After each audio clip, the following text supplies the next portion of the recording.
साथियों, इस दुख की घड़ी में सभी लोग आज इकट्ठा हुए हैं और मैं निवेदन करूंगी कि सर आज हमारे बीच में हैं, तो इन सभी व्यक्ति आज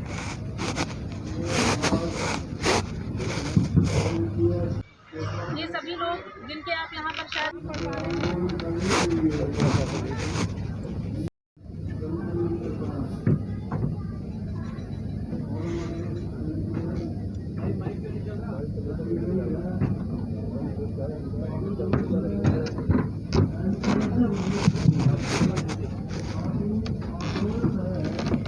भाई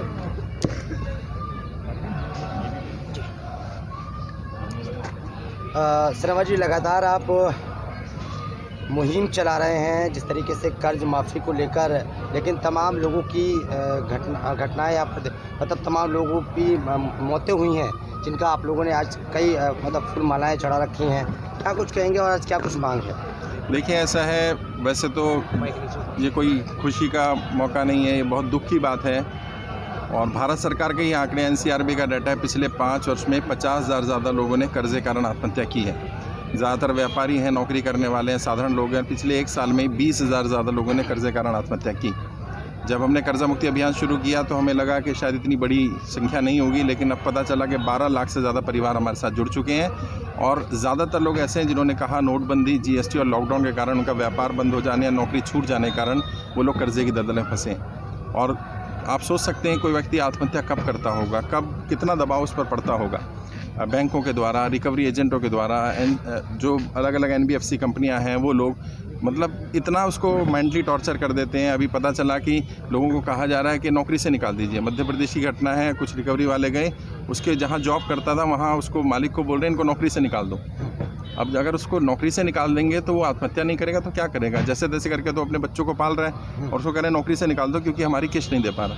वो व्यक्ति हाथ जोड़ रहा है, रिक्वेस्ट कर रहा है, वो कह रहा है साहब मेरे छोटे छोटे बच्चे हैं, मैं जैसे तैसे करके 10,000 रुपये की नौकरी कर रहा है और 12,000 रुपये की उसकी किस्त है।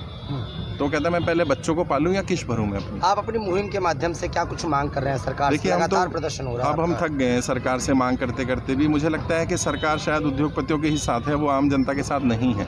सरकार ने साबित कर दिया सरकार के एक्शन से। जब हमारी टीम प्रधानमंत्री कार्यालय गई अपनी जानकारी लेकर के, जैसा हम हर महीना जाते थे, तो प्रधानमंत्री कार्यालय के अधिकारियों ने कहा भी आप कौन होते हैं जनता को बचाने वाले? जनता मरती है तो मरने दीजिए, आपको किसने अधिकार दे दिया? और आप यहाँ नहीं आएंगे, हम वो जानकारी स्वीकार नहीं करेंगे। फिर हमने कहा ठीक है, आप क्या चाहते हैं? उन्होंने कहा आप जो परेशान है उन्हें भेज दीजिए। तो फिर हमने लोगों को भेजना शुरू किया। तो जब लोग जाने लगे तो उन्होंने लोगों की भी जानकारी लेने से मना कर दिया। सरकार का सीधा सीधा रवैया ये है कि ये कोई समस्या नहीं है, सरकार ये मान रही है। बट हमारी मांग यही है कि सरकार इस पर एक कमेटी बना दे, कम से कम कमेटी ये रिपोर्ट तो ले जो हम कह रहे हैं वो सही है कि नहीं है। और उसी के लिए हम लोग कोशिश कर रहे हैं सुप्रीम कोर्ट में जाने का भी। अब सुप्रीम कोर्ट में पीआई लगाने का समय आ गया, हमारी लीगल टीम काम कर रही है, तो उम्मीद है कि अगले महीने में हम लोग सुप्रीम कोर्ट में पीआई लगाने की स्थिति में आ जाएंगे। आज जंतर मंतर आने का मकसद क्या है आप लोग? मैंने और हमारी टीम ने सबने डिसाइड किया कि जो लोग दुनिया से जा चुके हैं अब उन्हें तो वापस नहीं लाया जा सकता, लेकिन जिनके परिवार का व्यक्ति दुनिया से चला गया, कम से कम उसकी आत्मा की शांति के लिए एक श्रद्धांजलि तो होनी चाहिए हम लोगों की तरफ से, जो लोग काम कर रहे हैं। और उनके भी परिवार के कई साथी आए हुए हैं जिनके परिवार के लोग दुनिया में नहीं रहे, उन्होंने भी अपनी बातें रखी है मन से। और कार्यक्रम नहीं है ये, एक तरह का ये है कि हम अपनी सद्भावना, अपनी जो हमारे अंदर की भावना है वो बताना चाहते हैं कि हम ये काम क्यों कर रहे हैं। ठीक है। सरकार को लग रहा है कि जैसे मेरा फेसबुक का पेज बंद कर दिया गया, यूट्यूब का पेज बंद कर दिया गया, अब वहाँ से क्योंकि हमारे पास कोई सोर्स ऑफ इनकम नहीं है तो वहाँ से कुछ रिवेन्यू भी आता था, $100-200 की इनकम भी होती थी। अब उन्हें लग रहा है कि $100-200 10-12 हज़ार 15 हज़ार रुपये कम मिलेंगे इनको तो ये काम रोक देंगे। ये कोई 10-15 हज़ार का काम नहीं है, लाखों करोड़ों रुपए लग रहे हैं और सब टीम के लोग साथ ही लगा रहे हैं। तो फेसबुक रोक देने से, यूट्यूब रोक देने से कोई ज़्यादा कुछ फ़र्क नहीं पड़ता है, लेकिन सरकार की मंशा साफ है कि जनता को जो व्यक्ति जागरूक कर रहा है उसे रोक लिया जाए। तो मैंने कितनी संख्या में लोग जुड़ चुके हैं आपसे? 12 लाख परिवार हमारे साथ जुड़ गए हैं और हर परिवार में आप सब समझते हैं 10-10, 12-12 लोग हैं उनके साथ हैं। हमारी टीम पूरे देश में काम कर रही है। देश का कोई राज्य ऐसा नहीं है जहां पर हमारे साथ लोग नहीं जुड़े हैं। और हमारी कोशिश यही है, जैसे कल मैंने लाइव भी आया था दूसरे पेज से, सरकार से भी अपील की है कि आप मेरे फेसबुक पेज बंद कर दें, सब बंद कर दें, बट हम रुकेंगे नहीं।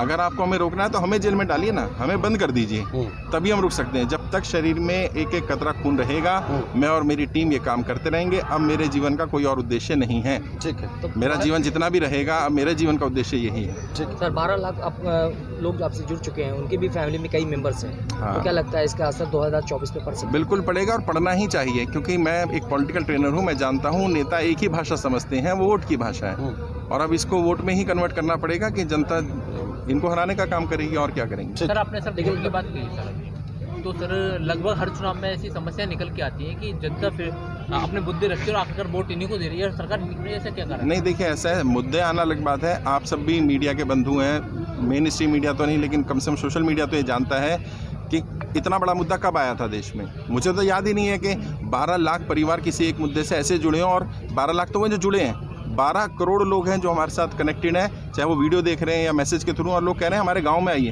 हमारी टीम ने गांव में काम किया, गांव के गांव कर्जे में और समूह लोन के माध्यम से महिलाओं के साथ व्यभिचार हो रहा है। महिलाओं को वेश्यावृत्ति करने के लिए मजबूर किया जा रहा है। आप किस्त नहीं दे पा रही हैं तो आप हम ग्राहक भेजेंगे, उसके साथ चले जाएंगे। लेकिन बड़े-बड़े उद्योगपति का जो है कर्जा माफ कर दिया जाता है, लेकिन इन लोग गरीबों का नहीं। देखिए, वो तो सरकार की नीति है। मैं बड़े उद्योगपतियों के भी खिलाफ नहीं हूँ। मैं मानता हूँ कि देश को उनकी भी ज़रूरत है, लेकिन नीति तो एक जैसी होनी चाहिए ना। अगर आप एक बार आम जनता को भी कर्जे से राहत दे देंगे, और हमारा कर्जा माफ़ी का अभियान नहीं, हमारा कर्जा मुक्ति का अभियान है। अभी RBI ने एक सर्कुलर जारी किया, और सर्कुलर में कहा कि कर्जा माफ़ी के नाम पर लोग भ्रम फैला रहे हैं। तो हम तो कोई भ्रम नहीं फैला रहे, हम तो साफ साफ कह रहे हैं हमारा अभियान कर्जा मुक्ति का है। और कर्जा मुक्ति क्या है? कर्जे से कैसे मुक्त हो, उसका एक मार्ग माफ़ी है, एक मार्ग है ट्रेनिंग है। मैं निःशुल्क ट्रेनिंग दे रहा था, यूट्यूब चैनल बंद कर दिया। 17 लाख लोग ट्रेनिंग ले चुके थे कर्जे से बाहर निकलने के 20 तरीके की, लेकिन वो चैनल बंद कर दिया गया। मेरे फेसबुक पेज पर 1.8 मिलियन लोग फॉलोअर थे, उसको बंद कर दिया गया, और बिना किसी नोटिफिकेशन के। यूट्यूब का तो नोटिस आया कि इन्फॉर्मेशन एंड ब्रॉडकास्टिंग मिनिस्ट्री ने ऐसा ऐसा भेजा है, इसलिए हम बंद कर रहे हैं। फेसबुक से तो कोई नोटिस ही नहीं आया, अचानक रात को पेज बंद कर दिया गया। ठीक। सर आपने बात कही कर्जों को लेकर कि हम इसको वोट में तब्दील करेंगे। सर मैं नहीं करूँगा, जनता तय करेगी। सर जनता करेगी हाँ। तय। तो सर जैसे भी चुनाव के परिणाम आए 3 दिसंबर को 5 राज्यों के, सर यहाँ तो सर इसको देखिए, मैं एक पॉलिटिकल ट्रेनर हूँ। चुनाव जीतना अलग चीज़ है, और चुनाव किस आधार पर वोट पड़ते हैं वो भी मुझे मालूम है, लेकिन हमने किसी से आह्वान तो नहीं किया था इस चुनाव में कि आप इसको वोट करो, उसको वोट करो, लेकिन अब 24 में ज़रूर करेंगे हम आह्वान। ठीक। तो सर आपने जैसे कही कि 24 में किसको आह्वान करेंगे सर वोट के लिए? जनता को आह्वान करेंगे, जनता तय करे। जनता नेताओं से खुश है, किस दल को? जनता ही अपने में से कोई विकल्प देखेगी। अगर वर्तमान नेता तो, क्योंकि देखिए हमने सत्ता पक्ष के सांसदों विधायकों को भी पत्र भेजे, विपक्ष वालों को भी भेजे, हमने मल्लिकार्जुन खड़गे साहब को भी लेटर भेजा, हमारे राष्ट्रीय अध्यक्ष ने, और हमने JP नड्डा साहब को भेजा, अरविंद केजरीवाल, सभी पार्टियों को भेजा। सर आपने कही कि 9 सांसदों के जवाब भी आए कि हाँ ये मुद्दा सही है आपका।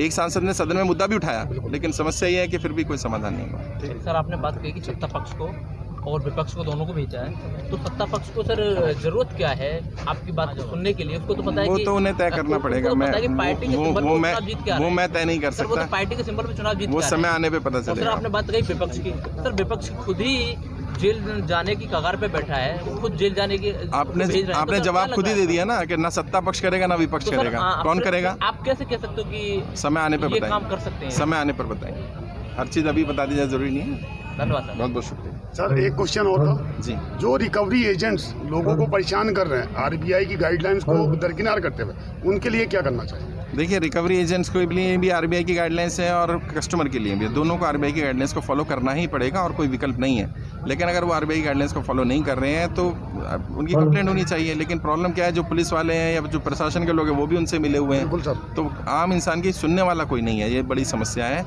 और उस पर कुछ सख्ती की ज़रूरत है। RBI को सर्कुलर पहले उनके लिए निकालना चाहिए था, मुझे मेरे हिसाब से, ना कि कर्जा मुक्ति के लिए। ठीक है सर, धन्यवाद। बहुत बहुत शुक्रिया, धन्यवाद।